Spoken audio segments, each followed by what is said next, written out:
I'm Tom Porter, Supervising Technical Director on Monsters Incorporated. Hi, my name's Steve May. I was a Simulation and Effects Sequence Supervisor.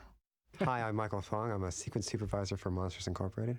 So part of the character making process involves building stand-in models or test models. And in our case here, we have Johnson, the test model for eventually what would become Sullivan. The art direction of this film was obviously diverging very far from the sort of suburban look of Toy Story and Toy Story 2. We had to define an entire monster world, and I thought it very important to be able to create 3D animation right off the bat to see whether the sort of direction we were going in with the pre-production art was what we wanted to do. So we put together this little conversation between Mike and Sullivan. Obviously, Mike here went through a phase where he had no arms. We wanted to see whether the animators could get an expressive character dealing only with his legs as the only appendage. I actually thought it was quite successful, but of course, in the end, we attached arms to Mike. There were a lot of issues on these early tests that we undertook. Here, we're looking at Sullivan with tentacles. One of the obvious questions was whether you even wanted to commit to a main character walking with tentacles over the course of a 2-hour film. In the end, we rejected the idea, I think largely because the audience's eyes were commonly looking at the tentacles at a time when they should have been looking at Sullivan's face. Here is Sullivan close to his final form with the first hair test that convinced us we were definitely on the right track. This was a high point in the hair investigation.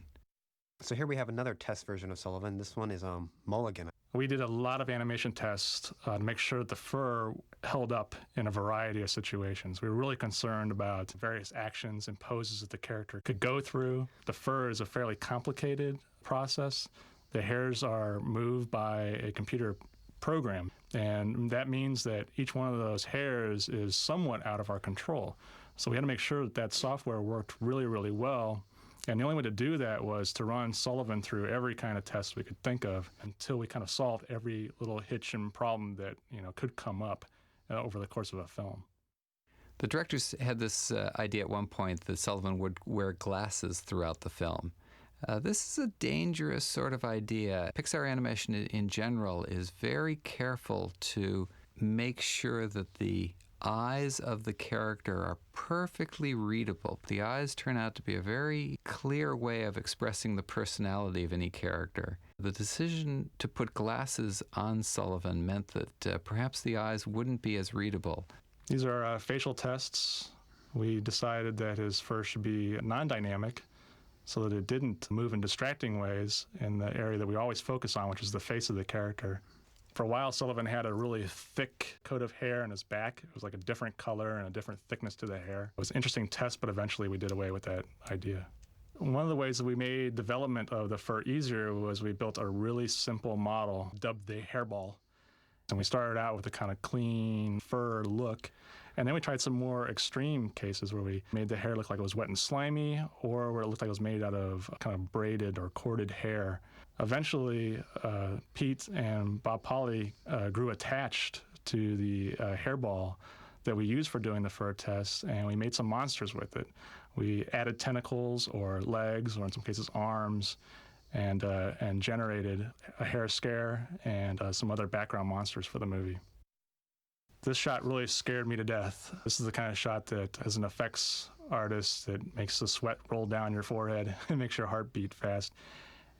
These tests show the process that we took of the shot as it moved from animation, where the ground is just a kind of a flat plane and his body just intersects it. And then it shows how we simulated the fur to show the effect of the wind that would later also drive the snow that we would show in these shots. The snow is actually done in several layers. There's the really fine, powdery snow that kicks up when he hits it first. There was a level of chunky snow that made these kind of large pieces of snow that would fly out in front of him and actually impact on the ground. And then there was some very, very, very fine powdery snow that almost looked like a soft cloud. And this is in addition to the snow that's just going to be falling down from the sky.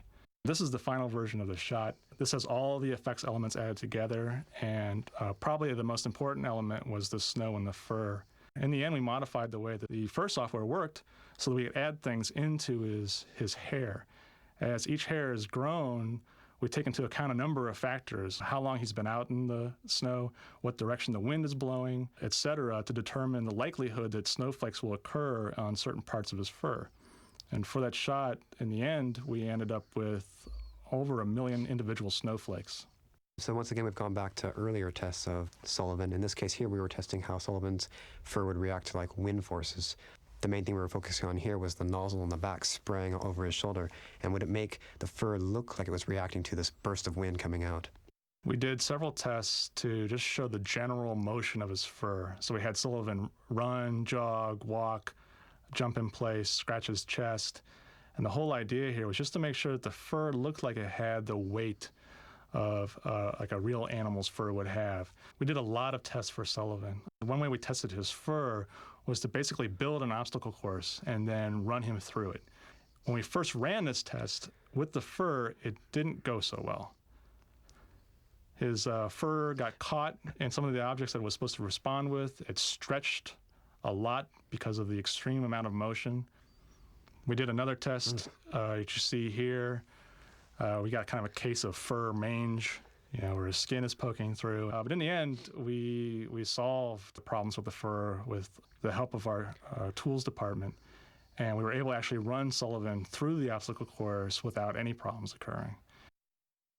This test was done in order to look at the relative size of Boo and Sullivan and to ask ourselves whether camera placement would be an issue when you've got an 8-foot-tall Sullivan dealing with such a small child. With this film, we knew we had one of the main characters, Boo, wearing a T-shirt throughout most of the film. And our feeling was that the sort of movement of the fabric had really nothing to do with personality or emotion. And what we wanted to do was to allow the animators to express cuteness, emotion, and personality while not worrying about the fabric. We built a simulator in order to drape the T-shirt on the Boo character. So Boo would get animated over in the animation department. They'd pass it along to the simulation department, which would drape the fabric. Even when the simulation is done, it turns out to be a very difficult problem to figure out what 100% cotton looks like. There's a huge difference between how burlap reacts and how silk reacts, as an example. And we did a number of animations in order to see what this cotton T-shirt should look like. We hired a tailor from San Francisco to come in a few times. He would look at them, say, "Oh, you've got a little bulging under the arm. You need to take it in a little bit." We would do as he suggested, rerun the animation, invite him back a week later, and sure enough, the animations looked a lot better. The T-shirt fit a lot better. By the end of production, that simulator worked wonderfully.